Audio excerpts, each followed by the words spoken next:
Hey guys, Mike here on the Tressa's Collectibles channel. Attack on Titan Final Season is the first English original expansion set, and with it comes a myriad of new deck ideas and strategies. So for this set, instead of featuring a singular deck profile for just one build, I'll be introducing to you guys the new Climax Combos of the set, going over their strengths and weaknesses, and then going over some sample deck lists that we've built so far. If you're interested in a more general review of not only the Climax Combos, but most of the notable cards from the new set, do check out our product opening and card review video from last week. Now, before we start looking at the new Climax Combos, we have to look at the overall design of this new set in relation to characters' traits. The previous two Attack on Titan sets revolved primarily around the core trait, while in this new set, the predominant trait changes to Eldian. While many of the old characters such as Eren, Armin, Mikasa, and Levi still retain their old core traits on top of gaining the Eldian trait, Final Season introduces many new characters such as Gabby, Falco, Zeke, and Peak, who only have the Eldian trait. This presents some backwards compatibility issues if we do want to mix in some of the most powerful cards from the previous sets, such as Resisting Fate Armin, which gives core characters in front of a 2000 power and the effect where they cannot be targeted by opponent's effects. This particular hexproof effect is extremely relevant right now, where almost all of the top decks in the format, such as Mushoku Tensei, Quintessential Quintuplets, and Hololive, have defensive counters that target their opponent's characters.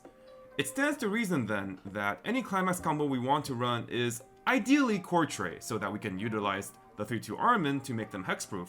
With this in mind, let's take a look at our new level 3 finishing Climax combos. To start off, we have Eren Titan, Declaration of War, which combos with a choice climax. Eren has come and play heal, continuously gets 1000 power per every character on an opponent's back row, and has the climax combo where on attack, if we have 2 or more other Eldian or core characters, we can discard 1 card to mill the bottom 4 cards of our opponent's deck, and burn X equal to the number of level 0s milled among those cards, which does include climaxes.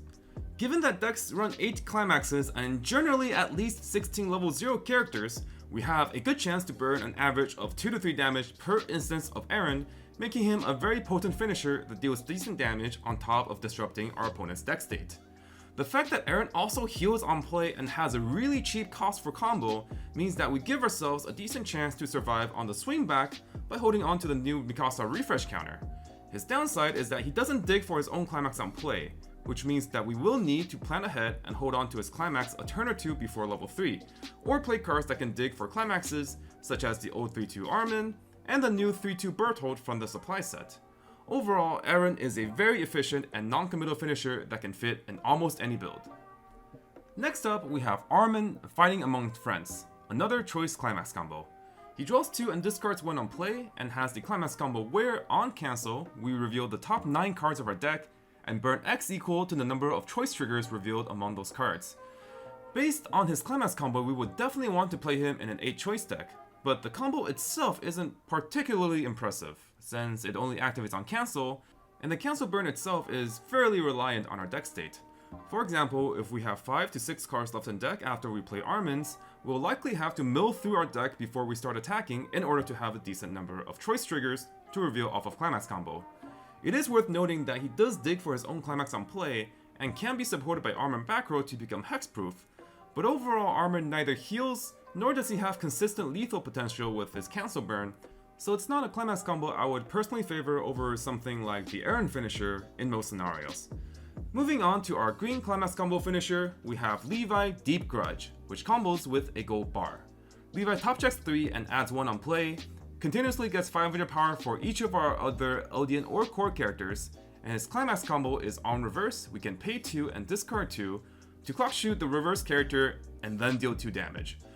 Levi is an extremely potent finisher that can dish out multiple instances of damage by himself, but his power line will struggle to get reverses sometimes, as he only reaches 14,500 power with Armin back row and a climax, against decks such as Kanata Marin, which can reach 15,000 with a counter on defense.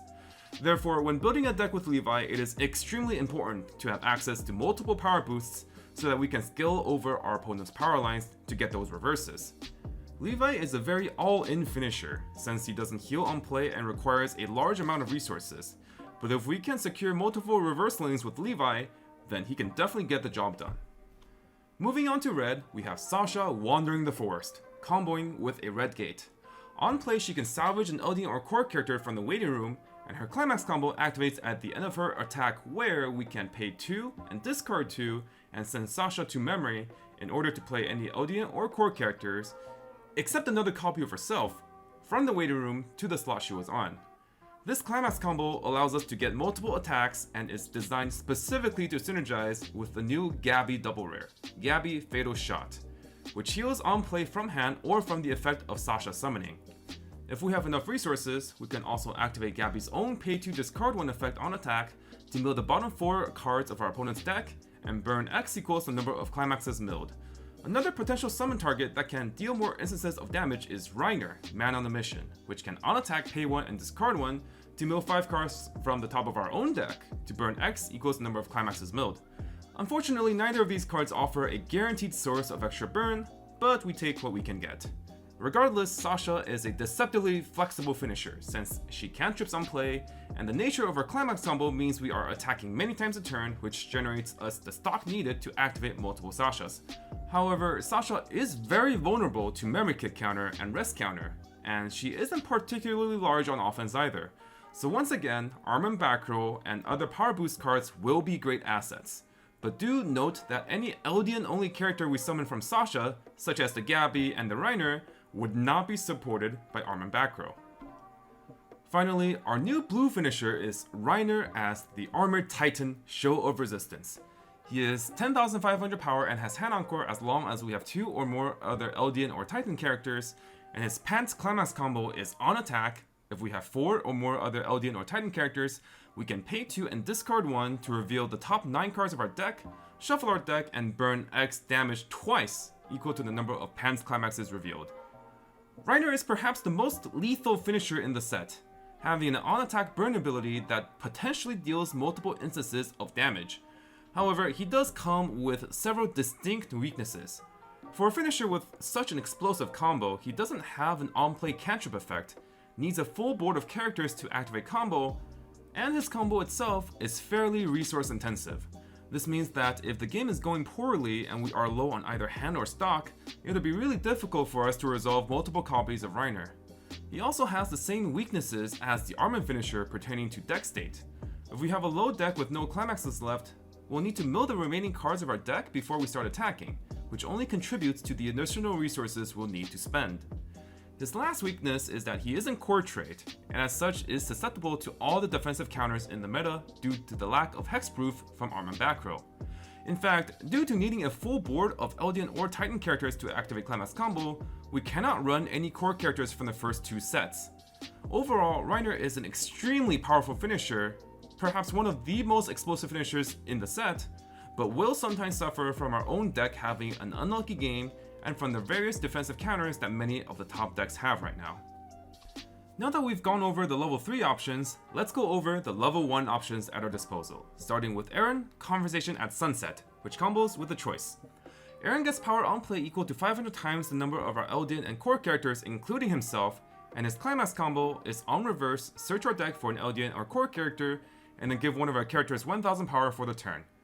Eren presents the highest natural power line amongst all of our available Climax combos and offers selective advantage to boot.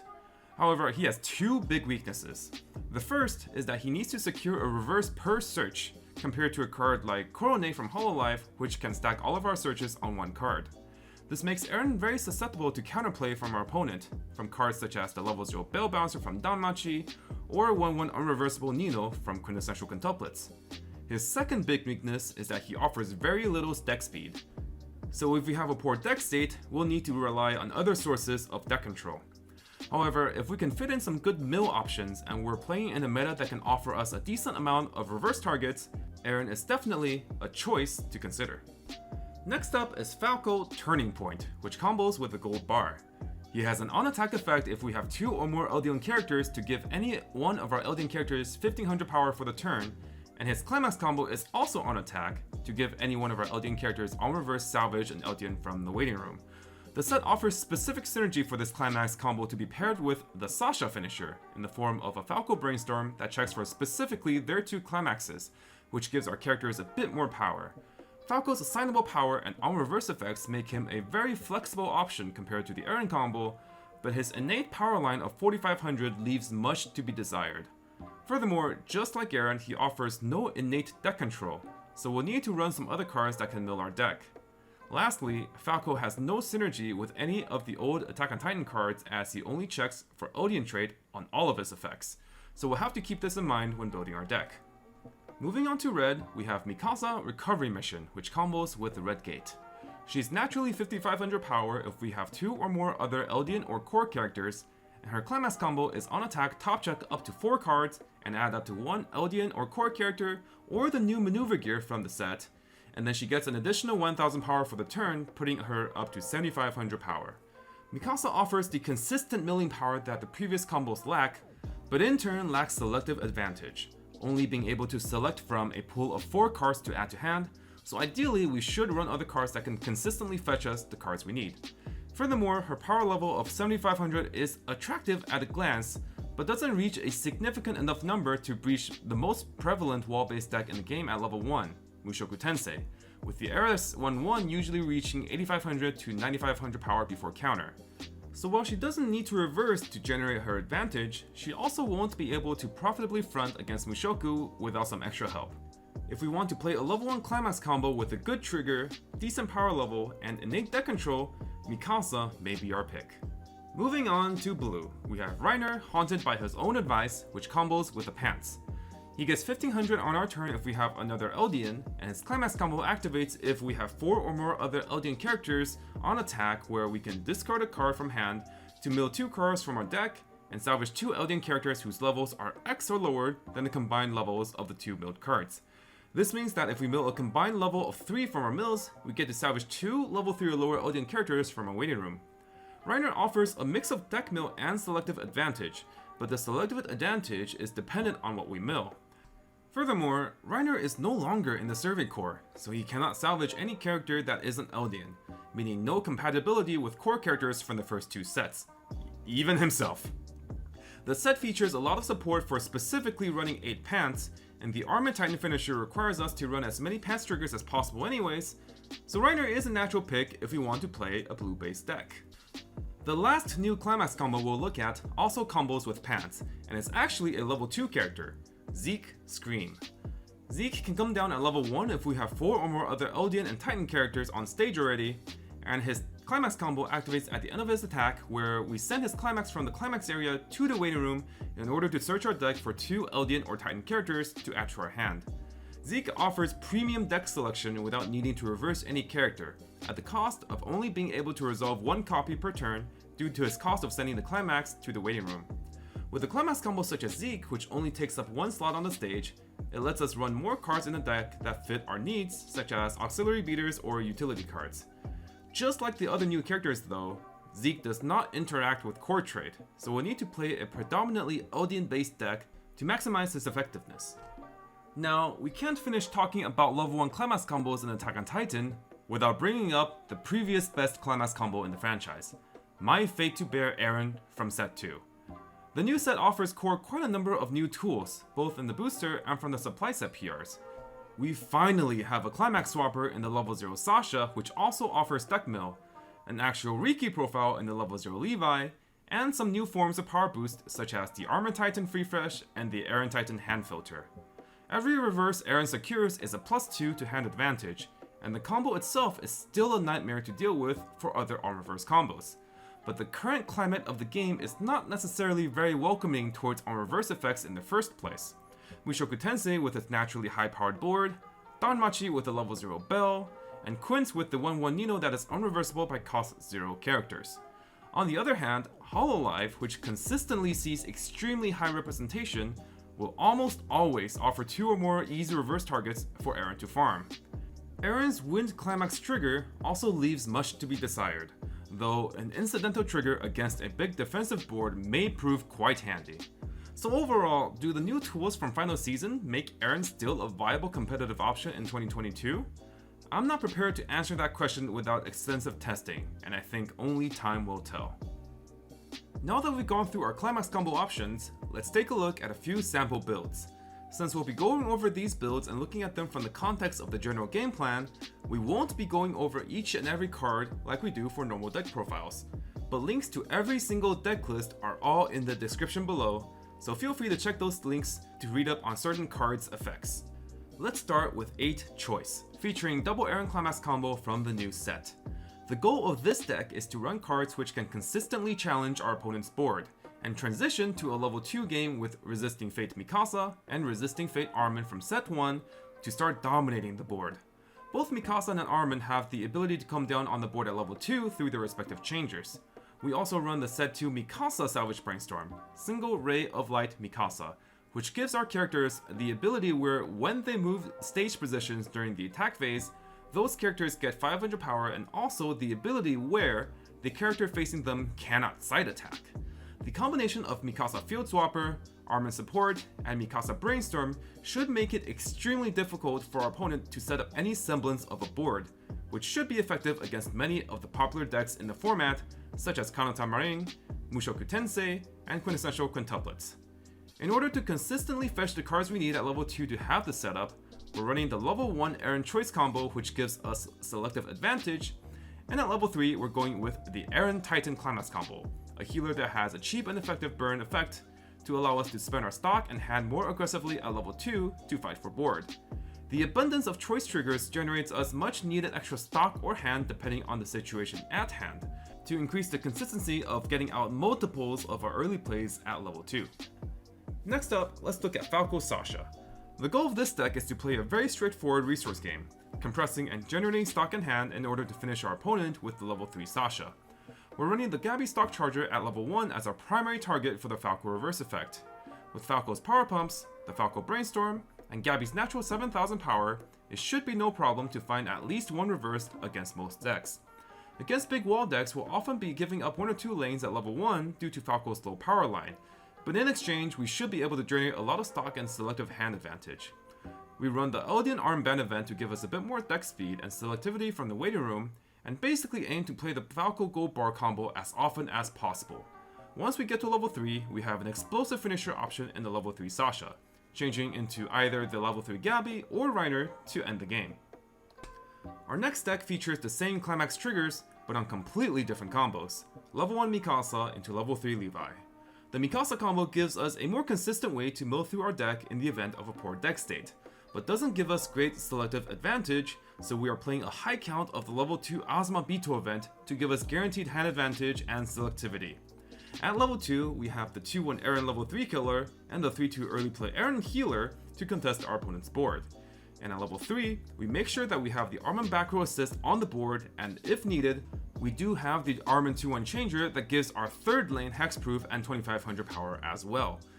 If we can only resolve 2 Levi reverses, we bring out this new level 3 John, which on play lets us play another character from hand for free, and that character gets additional 2000 power for the turn. Summoning Levi from the effect of John, alongside the Armin support, puts Levi up to 16,500 power, which should be well over counter range for most decks. If we have enough resources, John himself also has on attack pay 3 and discard 2 to burn 4.